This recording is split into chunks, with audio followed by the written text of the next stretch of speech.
Let me go back a little bit. Okay, this is already okay. Very good. So yeah, this is what I They presented have so this set far. up. I'm kind of presenting my own video right now. So there it is for This will anybody be who good. watches this in the This will be good future. for you. This is the order. So okay, all right. So moving on. Let's talk about our stories a little bit. So here's a fun little piece of art right over there that I found online.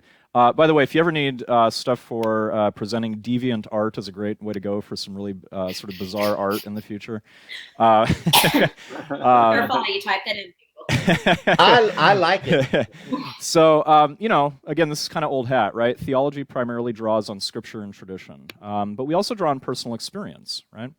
And either consciously or unconsciously. So, what we want to try to do is recognize personal experience whenever we're thinking through things theologically.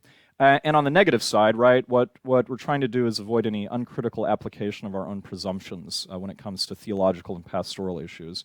But also, I think there's a positive reason why we do this, is that in recognizing our own personal histories, our own personal experience, we actually enhance our appreciation of divine providence working in our life. God has a plan for us. God has brought us through our own personal histories to help us understand faith, revelation, so that we can help others in the future as well. So I do think it's important always to meditate upon where we're coming out of and why we believe what we believe with whatever nuances there are. So just a quick preliminary discussion for anybody who wants to talk. I just have these four kind of leading questions, right? Do you find as a Christian that technology is more of a help or a hindrance? Maybe in what ways? Do you feel like you're more technologically in step or out of step with society? What opportunities or challenges does technology pose to your faith? And how does our God regard human technology, as you understand it? So I just want to open the field just for a moment, just to get some kind of initial impressions of this topic real quick. Anybody can share who wants to. It's an immense distraction. I mean, Agreed. It has great potential, but it also, it has just as bad, probably worse potential than great potential. Yeah, okay. But it has the potential to be immensely impactful, but it has the greater reality, I think, in, I don't know, a lot of my experience, to be more detrimental than helpful. I feel like it's neutral, and it can be used for good or bad. But thinking in a parish setting where you have educational resources like at your fingertips of 42 different kinds of curriculum via technology, your options for learning and catechesis and like your access to information is something that was unheard of. Mm-hmm. Mm-hmm. Reaching people, technology, and communicating with young people, communicating with your connectedness with your parish is on a different level now than it was 10 years ago or 15 years ago. I might dispute that, actually. Well, it depends on your definition of connectedness. Well, it can be My connected larger or concern with disconnected. technology, sure. I think there's a risk of what appears to be connected through like phones and internet is not as personal and intimate of a connection of actually spending physical time together. Maybe you'd have to go back like 30 or 40 years ago where people spent physically more time together, parish type setting. That's what I know. My parents appreciated a part of it that doesn't happen as much now.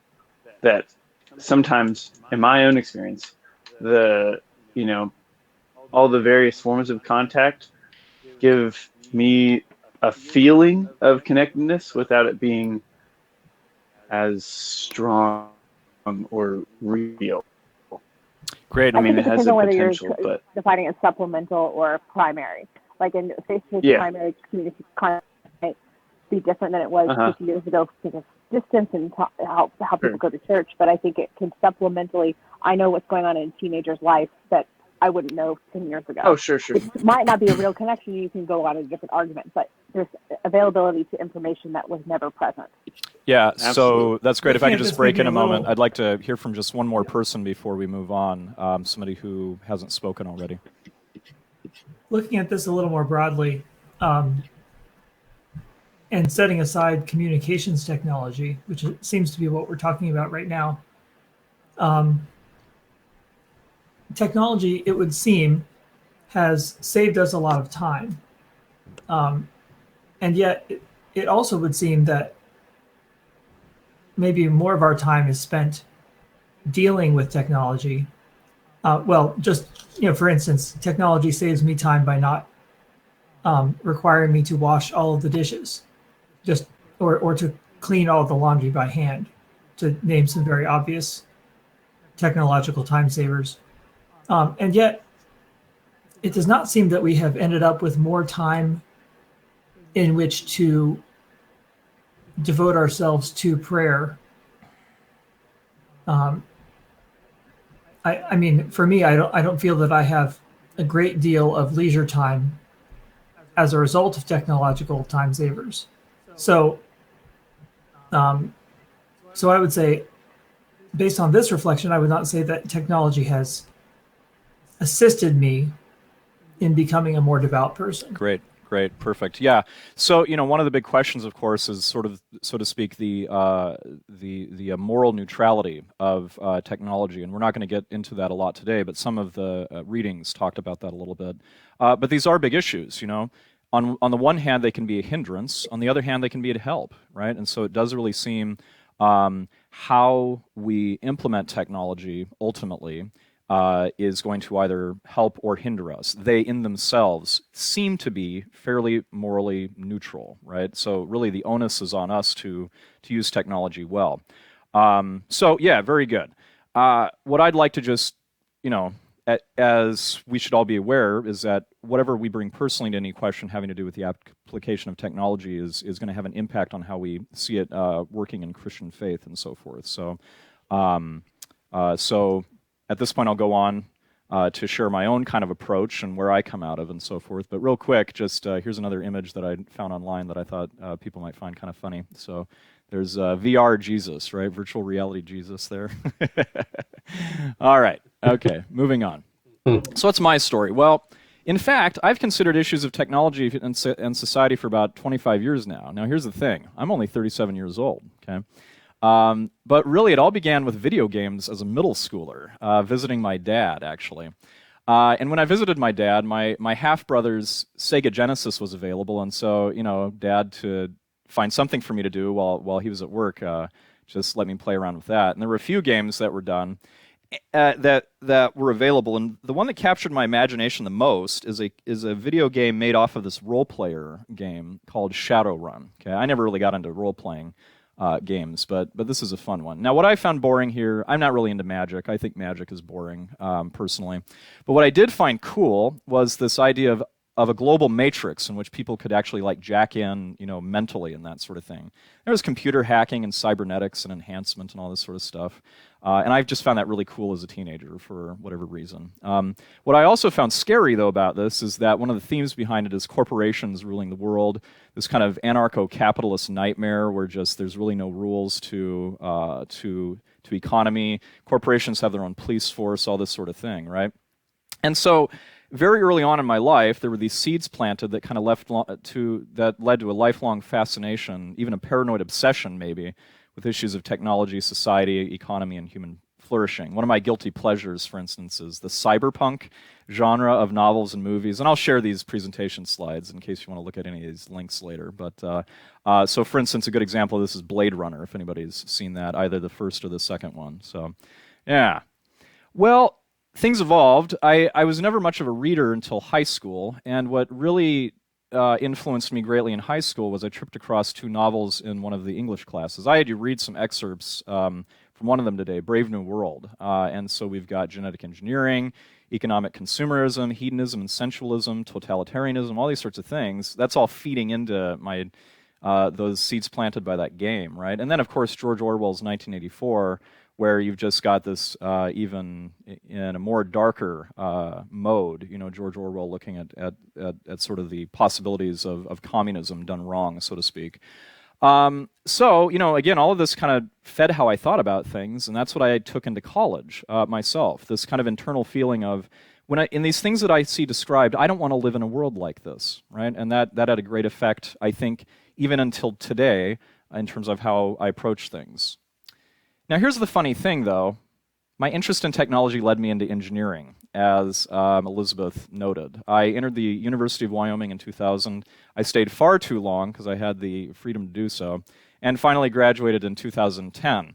However, in 2009, I had started working for a small company over in Cheyenne, Wyoming, working in fuel cells, and so had a great experience engineering during those years before I entered the order.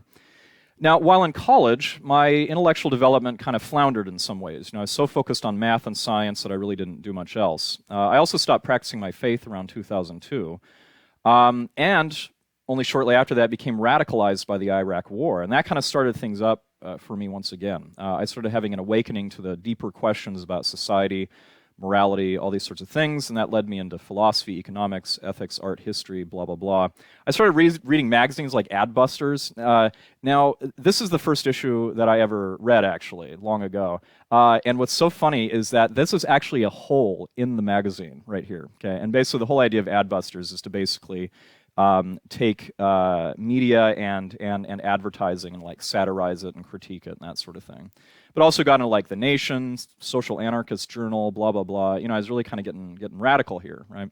Well, I didn't leave this all behind in some ways. I brought all of this with me back when I reverted into the Catholic Church. And so now today I primarily ponder these same questions theologically, right? And so this is the personal lens that I bring to questions of technology. And so I just want to lay that on the table so that if you're wondering, well, why do I sound so negative or so positive, right? There might be some of that coming out, right? Again, God has shaped my history to think about these things in a personal way. Well, what do I think?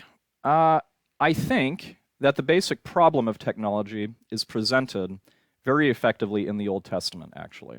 Solved in the New, but I'll get to that later, okay? Let's talk about some of the Old Testament data. I had you read some readings for today, actually. One of the most profound ones that I've been thinking about lately is the Tower of Babel, Genesis 11. Genesis 1 through 11 is kind of the mythological backbone of the Old Testament, and the last chapter of this is kind of the keystone in some ways. So what's going on in Genesis 11? Verses 1 through 9. If you have your Bibles available, go ahead and open up to that. I will go ahead and find it myself.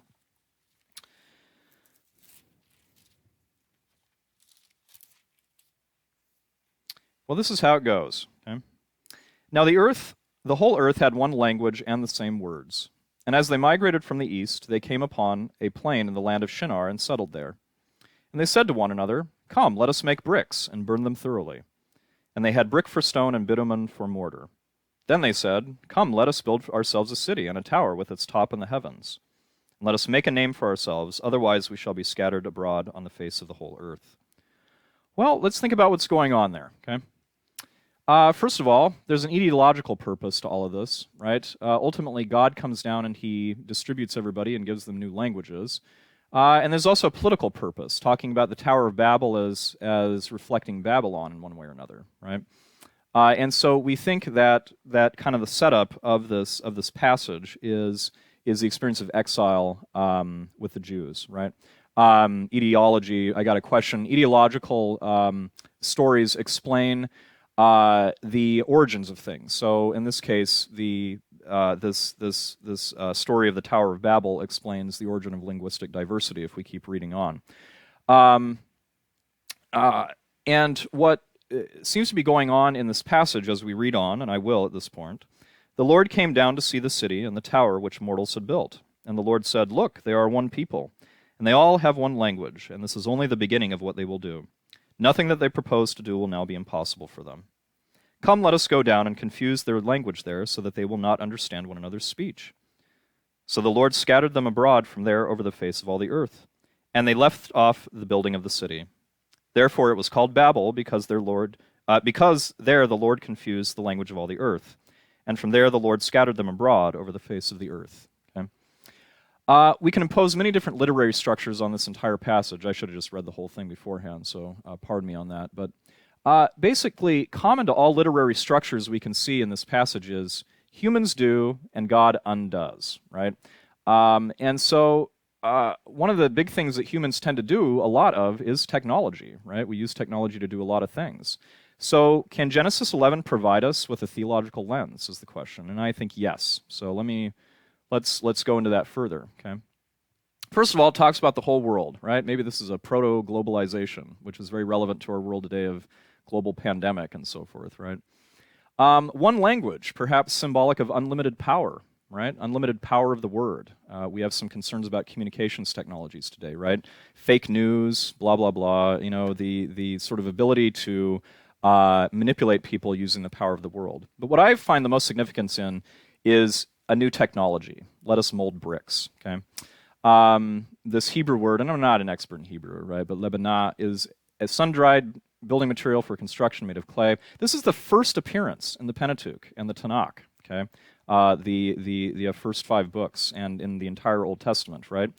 It also appears elsewhere, so we're going to look at where that appears. Now, what do? Well, they say, let us build. Well, first of all, they want to stabilize their dwellings. They want security. They want to be united as one people in one city. But they also want immortality, right? They experience mortality now, and so they build a monument, the Tower of Babel. And God looks at this and says, well, nothing that they propose to do will now be impossible for them. His only solution is to disrupt, and that's exactly what he does. Now, I think there might be intentional linguistic linkages elsewhere in the Old Testament.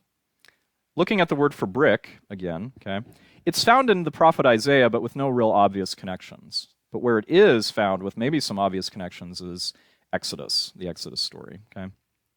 If we look at the very beginning of Exodus, right, the Israelites are put into forced labor in just the few first couple of verses. And they end up having to build the supply cities, there's the idea of city again, Pithom and Ramses. They end up enduring cruel slavery, hard labor, and what's the fundamental technology that is associated with this? Mortar and brick, right? And they are cruelly oppressed by their labor. And if we go on to Exodus chapter 5, what do we get? Bricks, bricks, and more bricks, right? So I suspect that there's actual linguistic linkages maybe being created between these two passages. And so if we look at these, what can we say so far? Well, we've got these connections of bricks and mortar, building of cities and so forth, the loss of freedom and the destruction of human life. And so could we look at this as a lens on technology? I think we've all experienced the tendency for technology to be used for self-glorification, self-preservation, and really regardless of all costs, and often used to the contrary of the will of God, right? Directly to wield power over others. That's the difficulty with communications technologies today. But also indirectly, this idea that with technology we can flourish without God. We really don't need God. We have power over creation. We can flourish. And technology is kind of involved in all of this in one way or another. And the message that I get from this, at least, is that God will disrupt all of our machinations in order to save us ultimately. So that can be both a comforting message, but also a disturbing message. So let's pause here for a moment, because this is a real bummer, right? And I just want to get some feedback from you all. What do you think of this so far? Does it seem plausible? Does it seem attractive? Do you find that this is just kind of contrived? I just want to get some feedback real quick from all of you before we move on. It's a real bummer. I like that. Well, it's a bummer in the sense that we always tend to glorify our own achievements at the expense of God. So it certainly fits with that. Well, in this way, technology, all of this can really hinder faith if you allow it to. You know, I mean, because you can tend to become kind of narcissistic with your technological knowledge and ability, especially if you're a inventor of technology. Mm-hmm. You know what I mean? Selfie stick. You develop the godlike complex. I guess. I like that we can't even handle a brick. Like we can't even handle mortar. So, like, let alone handle a smartphone. So it's kind of like discouraging. Like, oh, maybe it's not neutral. You know? Yeah, I like that. Can't even handle a brick. Father Brian, have you seen Caveman Science Fiction? No, I have not. What is that? I'll link it. Okay. It's a cartoon. Great. Maybe something to send out to the class later, even, Peter. Oh yeah, there's the link. Perfect. Great. Yeah. So we might stop here and just say, well, I guess we're screwed, right? And I suppose many people could do that, and there are Christian communities out there who have decided to live without technology. For instance, the Quakers, if I'm getting, well, not the Quakers. Who am I thinking of? The Mennonites and that sort of thing, right? Who have decided that technology is really too much of a risk, right, in some way or another. So we could go that route, but maybe there are some positive notes that we could add to this consideration by taking a look elsewhere in the Old Testament, and especially, of course, in Genesis, right? Well, in the beginning, why are we capable of technology? Techna, right, in Greek. The first creation account, I think, provides a bit of a clue. If we go to the first creation account, what do we see? I don't think we need to read through all this, because all of you should be fairly familiar with this. God is presented as creator, out of nothing, right? God is the ultimate technologist, so to speak. And the first 4 days of creation, each of these creates distinction, right? So we've got day being distinguished from night, sea from the sky, sea from the land, and so that allows for plants and trees and other sorts of forms of life. And then the sun being distinguished from the moon, right? And so that kind of sets up the realm of creation. The fifth day of creation is the animals of the sea and sky. I'm not entirely sure why they might be set apart from the land animals, but probably because they they belong to the waters, so to speak, rather than the dry land, right? And this is where we get the first blessing of animal creation, right? Be fertile and multiply. The plants and trees, weirdly enough, don't get that, but animals do. And each time we notice in each of the 5 days of creation, and the sixth and the seventh, well, sixth, I guess, God saw that it was good each time. And so this is important that we keep this in mind. Creation is good. But things are a bit different on the sixth day, and this kind of heightens the emphasis. The sixth day is the creation of the animal kingdom. And again, there's that blessing upon creation saying, be fertile and multiply. But also, man and woman are created. And they get the same blessing as well. But then there's also this extra blessing saying, fill the earth and subdue it, right? And now, God, looking back on creation, says he finds it very good, right? Not just good, but very good. Now, the key in all of this, as we know from our basics in scriptural studies and theology, right, is this idea of being made in God's image according to God's likeness, this imago Dei. We might get confused initially by what does it mean, right? Because later interpretations associate it with human reason.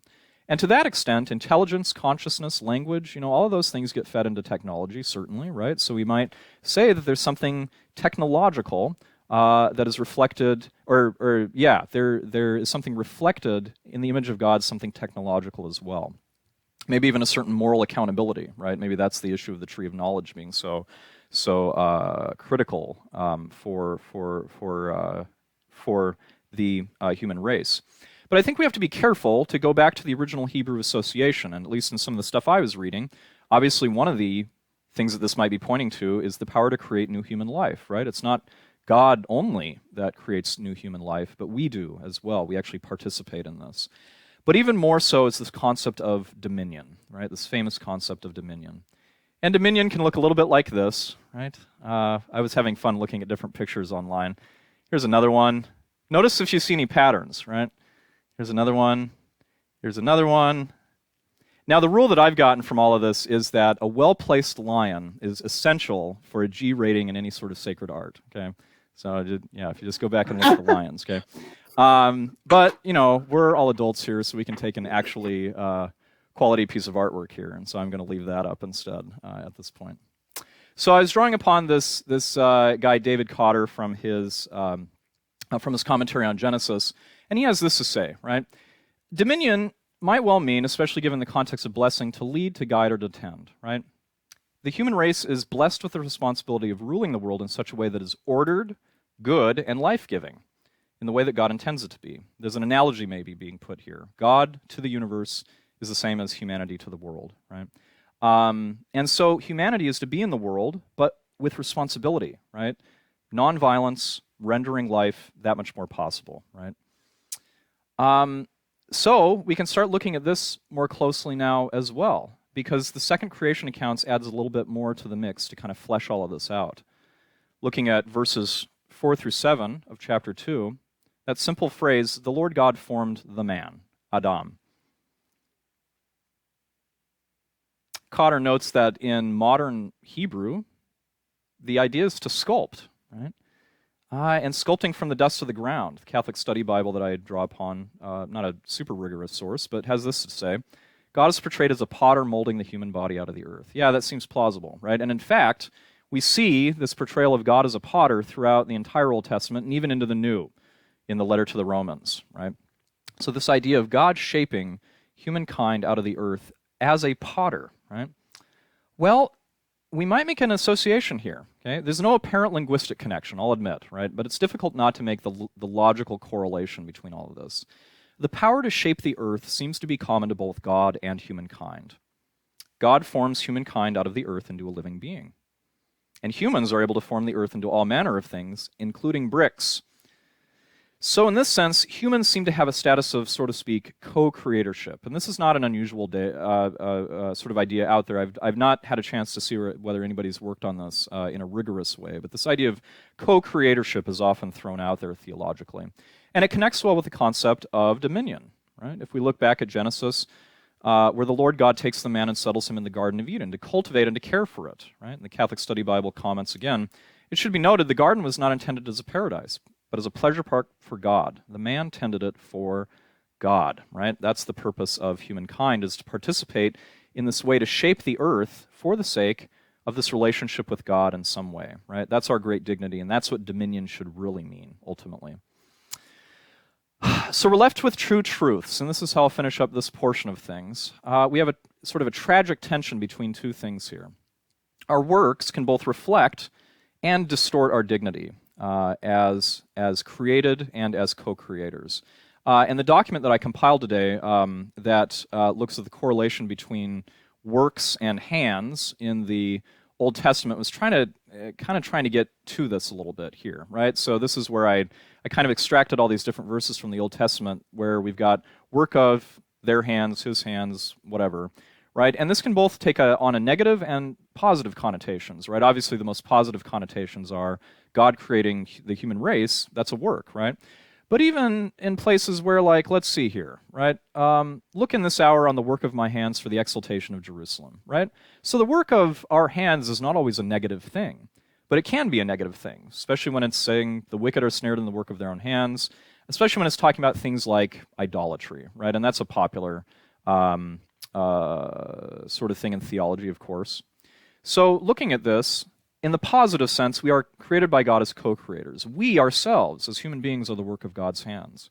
And our own works are a participation in the creative goodness of God, or can be, at least. And this is the dignity of our dominion. That's what it should be.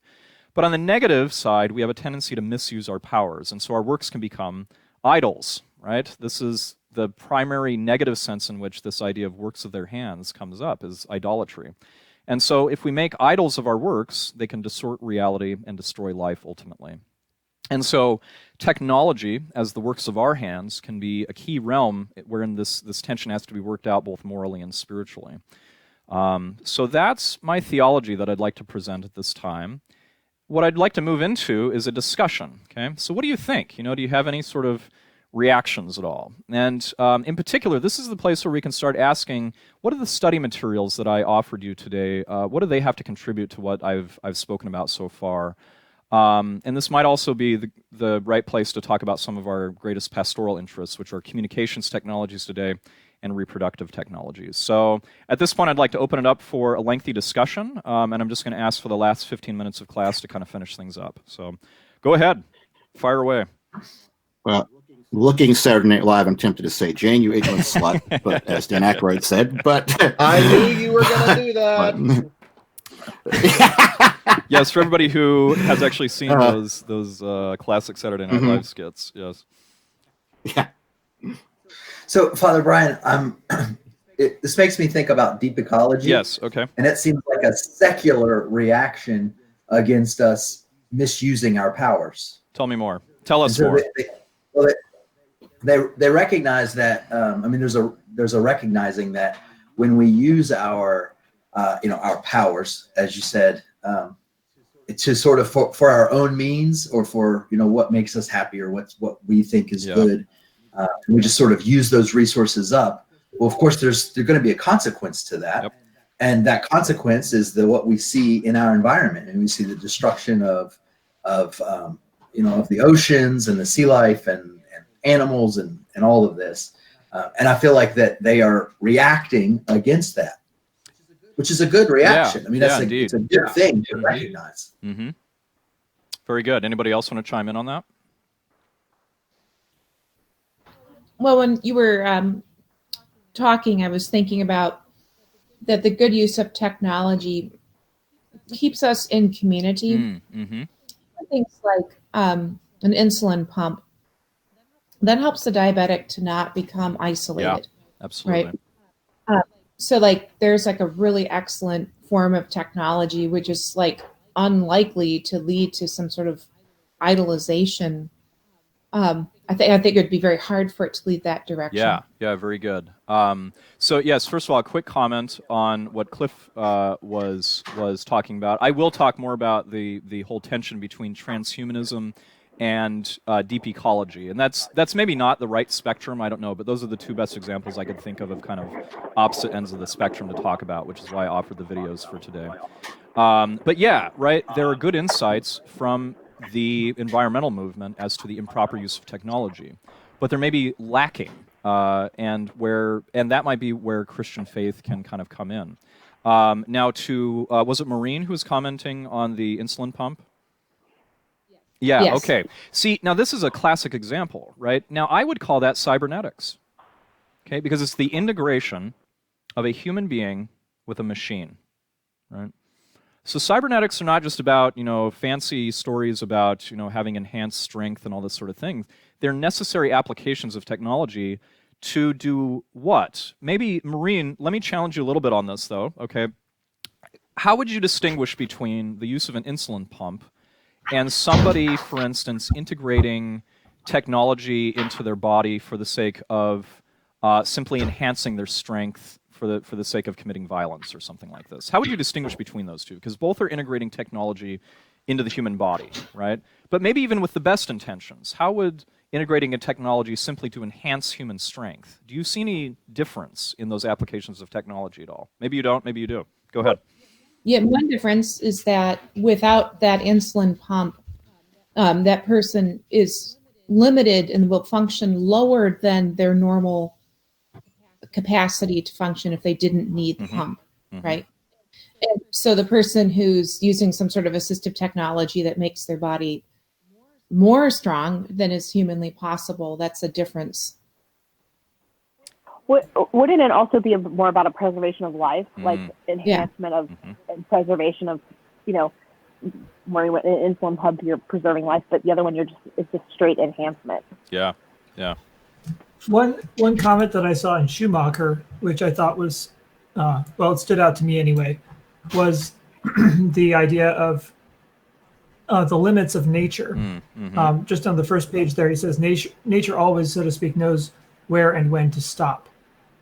So one thing we might consider with regard to technology that helps to heal, or at least mitigate a disease such as the insulin pump, is that it is still respecting the limits of nature in the sense of not going beyond a person's natural functioning, but restoring the person to something approximating the natural.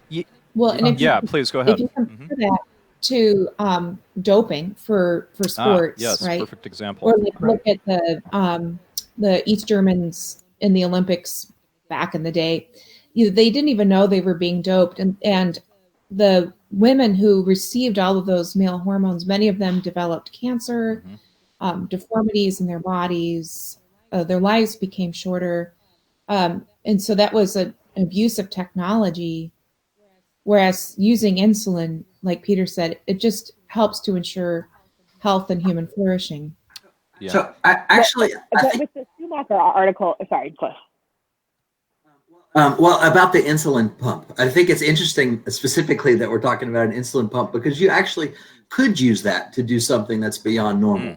I mean, we've talked about type 2 diabetes, and a lot of times if you take that lifestyle disease to its end, the patient becomes insulin dependent, and a lot of those patients end up on a pump.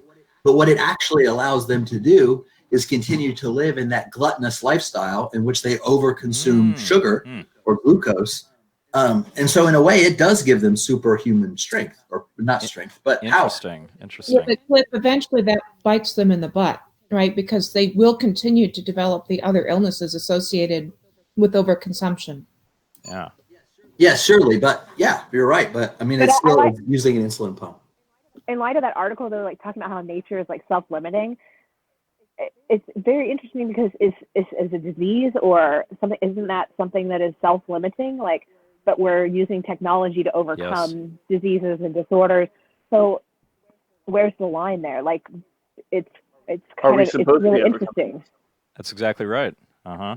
Yeah, I'll just chime in real quick with, a common distinction that people make is between restorative use of technology and enhancement use of technology, right? And the lines to be drawn in the application of technology are not at all clear when you really start looking at this, right? And that's what makes these sorts of things so difficult. I found it really interesting. So actually, I want to go back to what Maureen was saying, though, a while back. One of the things that I think was really apropos in her observations was the restoring to community, right? And in fact, we can find gospel precedent for that, right? That's exactly what Jesus was doing in many ways with these healing miracles, is the healing of the leper, the healing of those who are paralyzed. Well, what are they capable of doing then?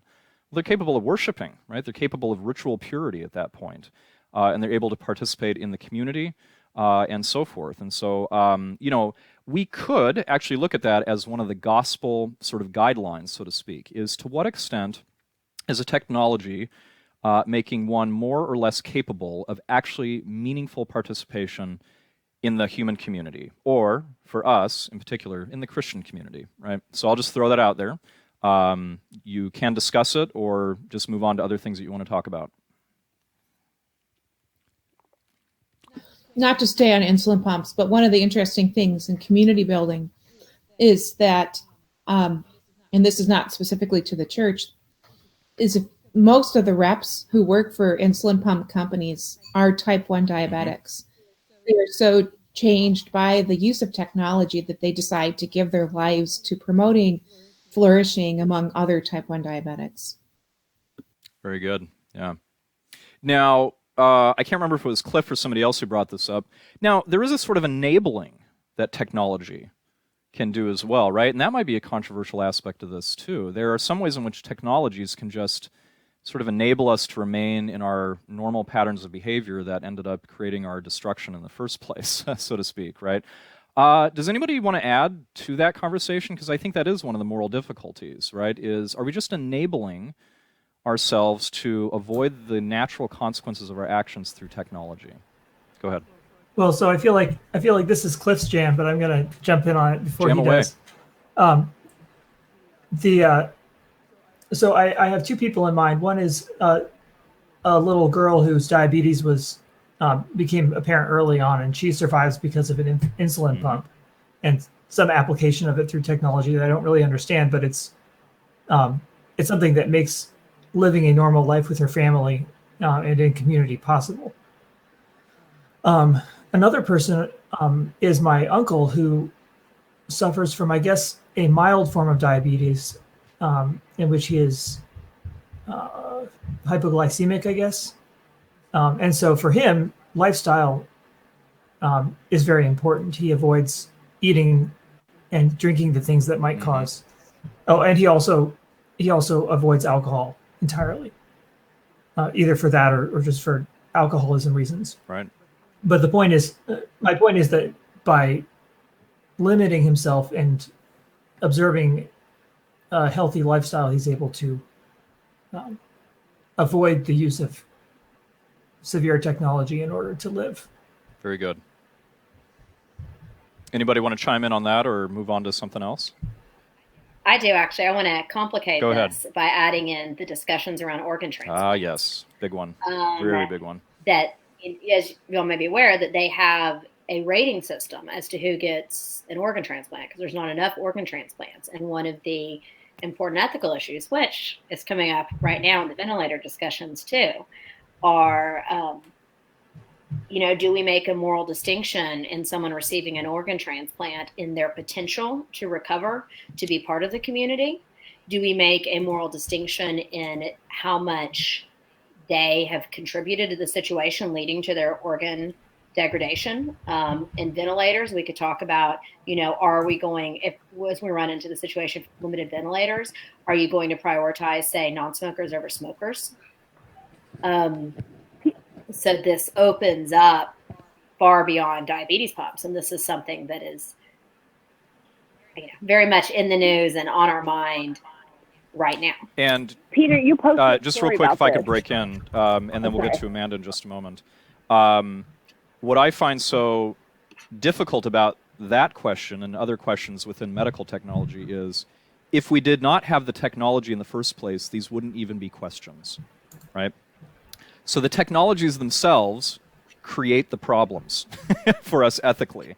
And that is, I find that a tad discouraging. It's hard, right? Because on the one hand, like, all of this is well oriented towards the preservation of life, the increase of the quality of life, but they also create problems for us. Just to piggyback on your example, Elizabeth, I have a friend who's working in medical ethics as well, and she's doing part-time on an ethics board for a hospital in the area she lives in. And when they were talking about this issue of the pandemic, ventilators, and that sort of stuff, they were literally talking about, well, wouldn't it seem appropriate if somebody were homeless versus somebody who's a physician, right? Shouldn't the physician get the priority of the ventilator, that sort of thing? So just putting that out there. All right, Amanda, if you want to chime in, please. Oh, I wanted to say, Peter had posted something on, you posted a story about this, and I don't know how true that was, but it's the exact same question. Like, Peter, can you sum up the article that you posted on your Facebook? I'll have to find it, but it was an article from a UK news source, but it was talking about a situation in a couple of American states in which guidelines for the use of life-saving technology, such as ventilators, seemed to discriminate against people with intellectual disabilities, such as those with Down syndrome and, I suppose, autistic people. In a follow-up to this, the New York Times reported that the federal government has issued a strong guidance against that kind of discrimination against people with disabilities.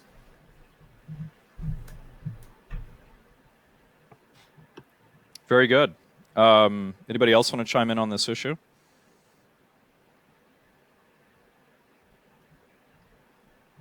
Well, what else did you get out of the readings today? I gave you a few different options. The main ones that I required from you, I guess, were some of the things that we've already talked about. But there was the videos on transhumanism and deep ecology. There was the various novel excerpts that I gave you from C.S. Lewis and Aldous Huxley.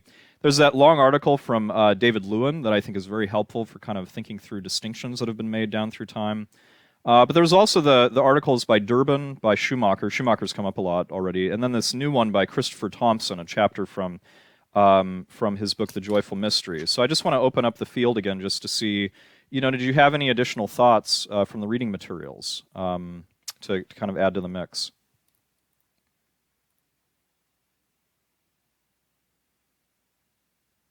Anybody do the readings? I actually didn't agree with Schumacher. Okay. Yeah, So please challenge it then. He made a lot of leaps about like what nature is and what nature isn't, and in the self-limiting of nature, where there's like times when nature is not self-limiting, like it's not moderate. It doesn't moderate itself. It doesn't, like, in natural disasters, like that's not moderation. Okay. And so I think he did a lot of he took a lot of leaps with like, oh, nature's this and this, so obviously technology needs to also reflect that, or it doesn't do that, and that's the problem. Sure. I thought it was really interesting. Well, let's talk about deep ecology then, because the idea of deep ecology, as I understand it, I did a college thesis on this, so I do know a little bit about it, is that nature is conceived of, or the world, if you will, is conceived as a sort of harmonious organism of which we are a part. And that has some problematic theological, at least potentially problematic theological implications that Christians would be concerned about. But I think, so for instance, Lovelock is an early proponent of this idea, and I think a pretty moderate one, in his book Gaia, which sort of metaphorically conceives of the world as an organism. And then there are people who take it in weird, like pagan spiritual directions, and then there are people who take it in entirely naturalistic directions, and Lovelock is kind of somewhere in the middle. But even things like natural disasters or climate change can be conceived of as part of the self-correcting or limiting aspect of nature. Well, to speak to what Peter said, I mean, nature can be self-correcting, and if you are on the wrong side of that correction, to you, it just feels like cruelty. Yeah. Right. But the long run, that might be what nature needed to do to sustain life better. Yeah. Well, when you talk about fossil fuels, and like there's definitely like limits, and he's talking about, there's this very finite limitation of there are examples that work really well for him, but then I think he just takes a little bit of too far of a leap to say that all things are self-limited through nature. Right. Yeah. So one of the things that this brings up for me is something that I've thought about a lot too. Is obviously the problem of evil in general is a problem, theodicy, and so how are we to regard things like natural disasters and so forth? What I've come to, at least, is I'm not sure that the term natural evil is apt. And the reason I say that is this: if we remove the human race from the cosmos, nature would just do what it does, it seems like, right? The reason why it becomes evil in any way is because we're negatively affected by it, ultimately. That seems to me to be the better way of understanding this idea of natural evil. And so I just throw that out as a distinction. People can disagree with it, certainly, because there is a long tradition within Christian theology of seeing nature as fundamentally broken in some ways. But I'm not sure that we should see it that way now. It seems that it's more about the relationship of the human race to nature in both directions might be disrupted. But in and of itself, right, nature is good. In and of themselves, as created beings, human beings are good. It's how they relate to things in the world that ultimately become evil. So I just throw that out there as a distinction. I don't know if that would help in this conversation y'all are having right now. I'd like to remind the Nashotah House folks, Father Brian was just echoing the reading, I don't know if intentionally, from his confrere, Father Nicanor, that we did for class last Tuesday. Remember where he was talking about that a lion would still have died before, that lions would still have eaten the antelope before the fall, that this is this idea of the complexity that God has built into the system of nature. So just remind y'all about that article. Yeah, I'm glad to hear that he agrees with me. It shows that he's a very smart man. Yeah. So. And he's got stuff about co-creation. Oh, well, there we go. Okay, yeah. Okay. Not original at all. That reminds me of forest fires and their regenerative nature. Yeah, that's a good example. And in fact, there are some seeds out there that only blossom under extreme heat, right? Boy, what does that tell you? So basically, there's a distinction between what we would consider to be cruelty and what we would consider to be evil. Say more, because you're bringing in a new term there, cruelty. Maybe bring that. Well, so some people might see the eating of other animals as evil. Yeah. Okay. And we have to live with the fact that there's a certain cruelty to eating animals. Mm-hmm. But at the same time, with good husbandry practices, we can reduce that cruelty, and it's not evil. Though I would say at a Tyson chicken farm, there's a certain amount of evil at play because of how the workers are treated, and how the animals are treated. See, now that there I think is a great distinction, right? We could say, and some Christians would disagree with this, right, that there's nothing morally wrong with eating an animal, right? In fact, lots of animals in the animal kingdom eat other animals, right? It's just like that's built in. But how you do it, how you cultivate meat, right? Here, let me bring up something real quick because I just think this is a fabulous. If I can find this, hold on a sec. Ethical butchering. Let me just try to bring this up real quick. Was it there? Yeah, here we go. I think this is it. Let me put that on the screen here. I ran across this article last year that I just think is absolutely hysterical. Because, well, the reason why is because of the pictures. I mean, you have this very dainty young woman, you know, and she's really hacking away at this meat, right? And the whole idea here is that these are former vegetarians who actually, because of their ethical qualms with the meat industry, decided, well, rather than just avoiding eating meat, maybe we should just do it the right way, right?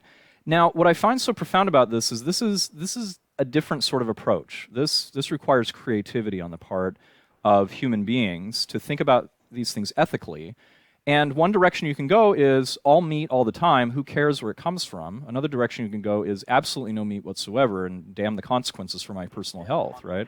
But these people actually had the creativity to say, you know what, let's try to change the industry, right? And so that's a technological problem, right? But they're bringing ethics into solving these problems technologically in one way or another. So I'll just throw that out there. I think it's a fascinating article, and I'll put up the link if you want to look at that later.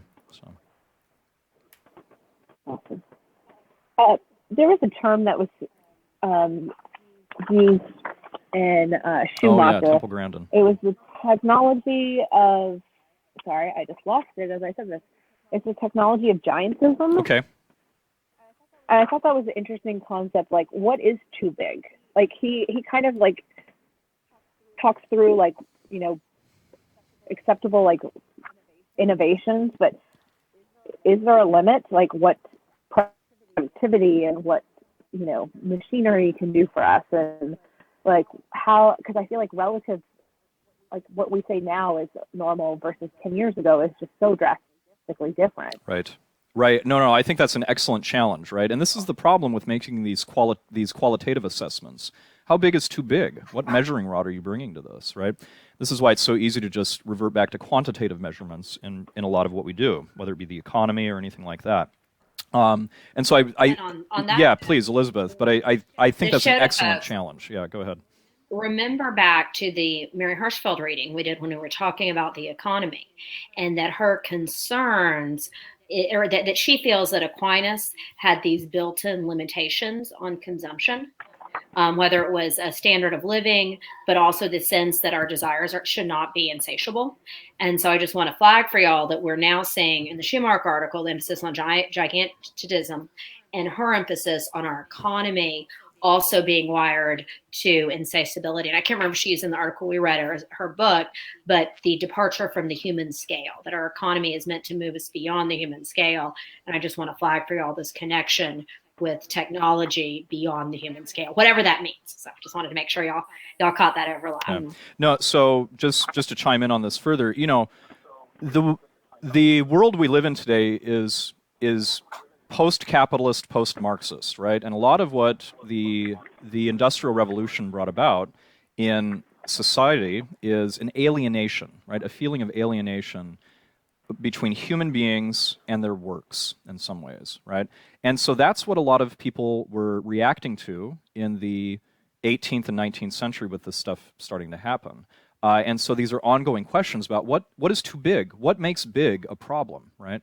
And I think it really is that quality of alienation in some ways. And maybe this is where we can bring in the principle of community and that sort of thing. Are our technologies, our ways of organizing ourselves economically and the work that we do and so forth, are they enhancing or belonging to the human community or not? And just real quick, because I was thinking about this too, as I was reading Schumacher, just an interesting example to think about. You know, there's nothing wrong with big.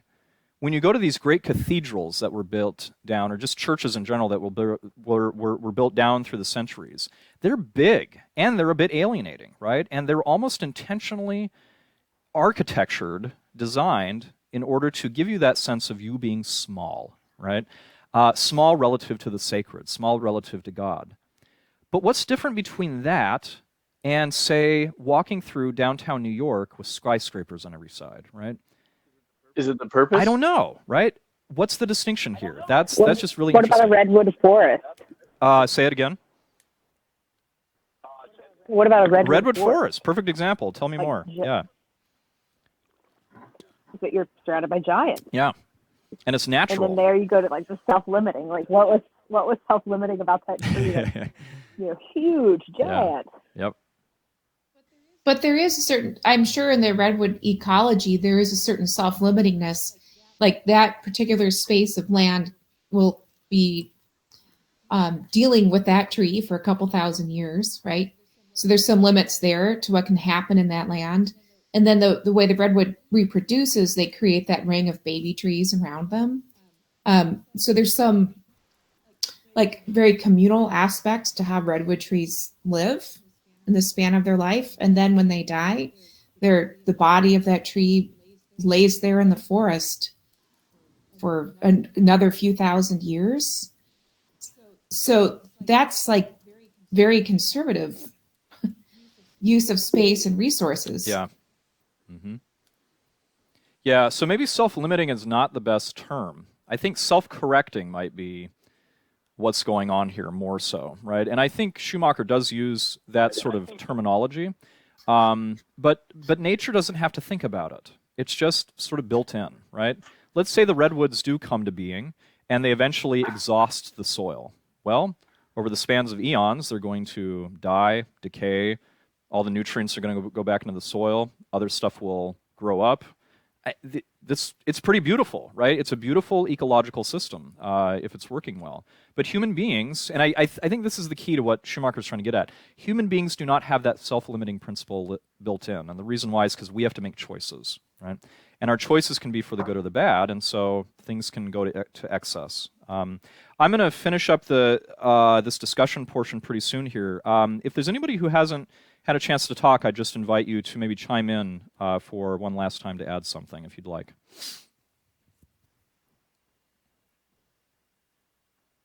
Okay. Mason? If I may. Yeah. Well, yeah, I guess I am curious about why you selected the readings about the last being first, and also the importance of being like little children. Yes, I will get to that. And yep. Thank you, Mason. Appreciate it. You're leading me right into my latter portion of the discussion. Peter, did you want to chime in with something real quick? Yeah, I think it was Peter who brought up way back at the beginning about dishes and laundry and technology's power to save us time and add convenience and so forth. I know you all study in the Benedictine tradition, broadly speaking. Is that right? Right. So you should value highly this idea of both ora et labora, right? The idea that there's some spiritual value in doing things that are inconvenient. Yeah. Mary Hirschfield in her book uses the example of the family washing dishes together, right? The idea that work and the inconvenient somehow not only is it inconvenient, but it brings together community as well. And so I don't think we should necessarily draw a sharp line between technology that perhaps allows us to do things beyond our physical capacity in the medical realm and technology that allows us to do things beyond our physical capacity in sort of the more day-to-day mundane sorts of things, whether it's airplanes or dishwashers or washing machines. Yeah. I don't know. I've been musing on that a little bit. Thanks for that, Peter. And this is particularly relevant in our community right now because we've had to let go of our cleaners for the time being. We're still paying for their services right now, but they're not coming in with this pandemic going on. Religious life is so it's so hard. It's so terrible. And also, is our cook going to be able to keep coming to cook us dinners in the evenings and that sort of thing? So, oh my God, So, it's an important question asking about, well, maybe inconvenience is a good thing, and maybe I need to embrace that. I'm certainly terrible about that myself with me and my systems and my efficiency and all the rest of this sort of stuff. Part of this is, all of the stuff that I'm talking about today is a moral critique of my own being, by the way. So just making people aware of that, all right? Okay, so let me finish up with some of my thoughts on the study materials and maybe just closing things up with ways forward, okay? What I think is really at risk here is that we're faced with finding the balance between too much and too little, right? And this is really the realm of virtue, ultimately. The rational mean between two extremes. And I hope Elizabeth has told you about virtue by now in moral theology. So, yeah. And there are many examples of this from the study materials. One is this difference between transhumanism and deep ecology, right? We might put that on the spectrum between too much and too little. the Catholic theologian Pierre Teilhard de Chardin, a Jesuit, so always wrong, but nevertheless a Jesuit, versus Jacques Ellul, who I think is coming out of the Lutheran tradition, if I'm not mistaken. Somebody can correct me on that if they'd like. And then this scholar Mitchum, who's trying to recapture Aristotelianism for the goodness of high tech, versus guys like Jacques Maritain and I can't remember Gill's first name, who are basically saying low tech is the only way that's moral for the Christian, essentially, right? So the basic issue with this too much is that it absolutizes the human, right? And it leaves nothing exempt from intervention. Nothing is sacred, so to speak. Whereas the too little ultimately negates the human, seeming to bar any sort of intervention whatsoever. And I would argue that both are wrong, based on what I've talked about today. On the one hand, elevating humans over God. On the other hand, elevating creation over humans, right? As we've seen, there's an order to creation. And so what we're after as Christians, I think, in the world is this rightly ordered sense of dominion, right? And I think this is where Christopher Thompson's observations on ecology are helpful, or were to me at least, right? There is a hierarchy of values at work in the world with the human person occupying the highest rank. Now that's controversial for many people, right? Especially in Christian theology. Today who see that this idea of dominion is a threat to ecology, but he doesn't see it that way. And the reason why is because if you get rid of any idea of a hierarchy of value within creation, what you ultimately get rid of is a hierarchy of obligations that necessarily follow from it, right? So he says capacity makes for responsibility. This is the Imago Dei, right? We are responsible in creation because we have the capacity to be. The bear is not, right? The fox is not. The rabbit is not. We are responsible. And so it calls out the very need for an accounting of one's actions. Now we can make moral evaluations of our action on the environment today, right? And so in this way, clarity about this order of creation both empowers and constrains. And I think that this is a value to the Christian view of the world, right? Because otherwise human beings have no more responsibility than any other creature. In turn, of course, in a positive sense, we might then be able to embrace high tech in a Christian manner. Mitchum, helpfully, going back to Aristotle, shows that he makes a distinction, Aristotle I mean, between two different kinds of art. Okay, art of cultivation and art of construction. The art of cultivation would be simply utilizing nature and enhancing its powers to do what it would naturally do anyways. Where we have problems... Can I suggest Yeah, a please, comment? go ahead, Peter, real quick, if you want to break in. Based on some of our earlier discussions, it seems that there's a possibility here, linking capacity with responsibility, of saying that people who have greater or lesser capacity have greater or lesser responsibility. I'm thinking of yes. especially the situation we have in which certain people, especially in the West, and those who are responsible for a lot of our technological system, perhaps have a greater moral responsibility and a greater responsibility to act wisely than do the poor, either here or around the world, who are simply subjected to whatever system is they have devised. No, I think that's a great insight, right? And this is why we talk about something like the preferential option for the poor, at least in the Roman Catholic tradition, in its social ethics and so forth. Yes, absolutely, right? That this exists on a spectrum. It's not just an absolute responsibility or an absolute non-responsibility, but there's a spectrum here based on capability, right? We have natural capacities, of course, but those get modified by context, right? By culture, by all these different things. Thank you for breaking in with that, Peter. But anyways, thinking about high tech, right? Maybe the cell phone doesn't have to be a bad thing, right? That it can fall under this art of construction that Aristotle talks about, which can be the realm of design and innovation, where they can be good works of our hands, right? Because this is a creativity that we've been given as human beings. Are we to deny that creativity, this ability to design and to innovate, to utilize nature in creative and new ways? This is the question. Maybe it can be humane, right?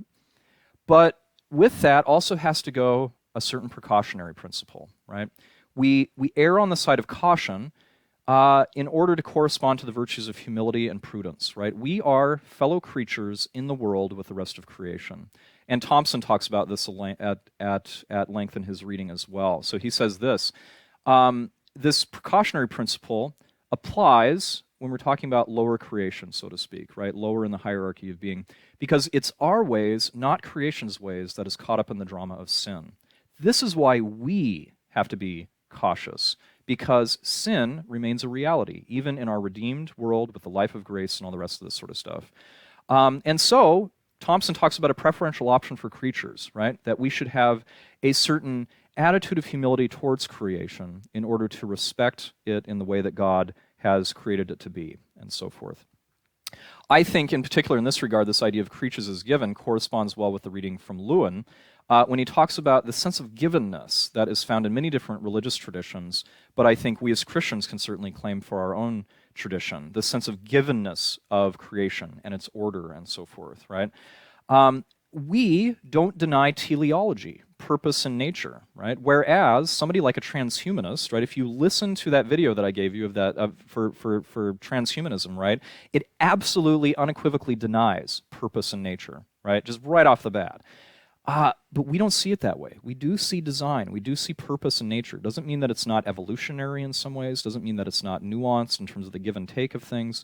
But teleology, purpose, and this is why the natural law tradition has been so popular down through time in the Christian tradition. Creation is something that is not determined by us. It's meant to be received from God, actively received from God with gratitude and joy. And so when you receive a gift, right, that means that you have to be careful with that gift ultimately. Whereas today, if we come at things with too much of a technological mindset, it reduces nature to nothing more than a tool, just matter to be used for the sake of our own glorification. Heidegger talks about this a lot, and Lewin talks about Heidegger's thought on technology as well in his article. Okay. So that's just my own musings on the materials. Why did I ask you to read some of these New Testament passages where I think the way forward for Christians is to simply recognize that I think ultimately Christians can only achieve a rightly ordered technology. Now that's quite the statement, okay? But stick with me here, right? This seems very exclusive. But why? Well, it's not about us. There's nothing special about us, humanly speaking. But what's special about us is that we live the life of grace as Christians. Jacques Ellul, to the extent he did go to theology, right, really believed that the only possible way for us to be liberated from the difficulties of our labors is through the intervention of grace, right? It's only God's grace, our relationship with God, that can help us to achieve any sort of progress in all this. Only grace. And we have access to it, and that's what life in the Spirit is all about. Now, one of the things that I found most profound is what's going on in Acts chapter 2, right? Because we get this descent of the Holy Spirit, the speaking of tongues, and what happens immediately after that? The disciples all go out and start preaching the word. And every people of every culture and linguistic group are symbolically represented there, and they can understand, right? Many are eventually baptized, entered once more into a united community. Well, in many ways, this is the reversal of the Tower of Babel, right? Whereas before the Tower of Babel was crushed, people were distributed all throughout the world with different languages and so forth. Now a new human community is being called together with God at the center of it for this reversal. And so a new kind of project has begun with Pentecost. Now technology might be able to truly serve the vocation of humankind, not only aiming towards salvation in the future, but looking at the world as it is right now and living in it in a deeper, more holy way, right? Paul talks about this, of course, right? What's to guide us? We've set on a new path of recreation, and this can be kind of a dizzying sort of thing. So what does Paul have to say? That's why I gave some of these readings today. Well, he said, he makes this distinguish between living life and living in the Spirit, right? Living life in the flesh and living life in the Spirit. And grace is supposed to be liberating. Even creation awaits this liberation from corruption. People like to cite this, especially when they're talking about ecological theology and this sort of thing. In Galatians, freedom is an opportunity for service, not gratification, right? And how do we know that we're doing wrong? Well, the fruits of the flesh, he lists there, kind of tell us when we're erring, right? But the fruits of the Spirit that he lays out really tells us when we're successful in terms of living out this life in the Spirit, including, I would say, when we're using technology, right? We, as Christians, because of the life of grace, have been given a certain freedom, right? We've had the bonds of the Tower of Babel lifted from us, right? And now we might be able to just use technology with right discernment, but this requires a profound life in the Spirit in order to guide us forward. And going back to this real quick, again, Paul's point is freedom is opportunity for service, not gratification. And this is where I think the principles of servant leadership come in, which is why I asked you to look at all of those today, right? Because we do believe that the Holy Spirit will lead us where Jesus pointed us to, right? And they all have to do with the reversal of power and status in some ways, right? No longer is authority and power given for the sake of our own gratification, but now it's for the sake of others, right? And he spoke this towards the apostles, saying, this is what you're supposed to be as true leaders in the church. Well, I think the same can be said of our application of technology today, right? Humankind dominated by technology doesn't have a self-limiting principle. And so he says, well, the solution is production by the masses, right? Technology is oriented towards utilizing and enhancing human capacities for work, not getting rid of them, right? Not getting rid of human labor, but enhancing them in an appropriate way. And in this way, he understands technology is going to serve real human needs. And so I think we can look at this as Christians today as well and say that as people who are called to be Christian leaders in the world, through the life of grace, through this understanding of servant leadership, I think we're all perfectly poised to kind of live out new solutions in the world when it comes to technology. So that's the end of things. We can talk about some pastoral implications at the end here. We've only got a few more minutes left, but just anything that you want to chime in to add to this, I'll just hand it over to you and welcome you to speak as you wish.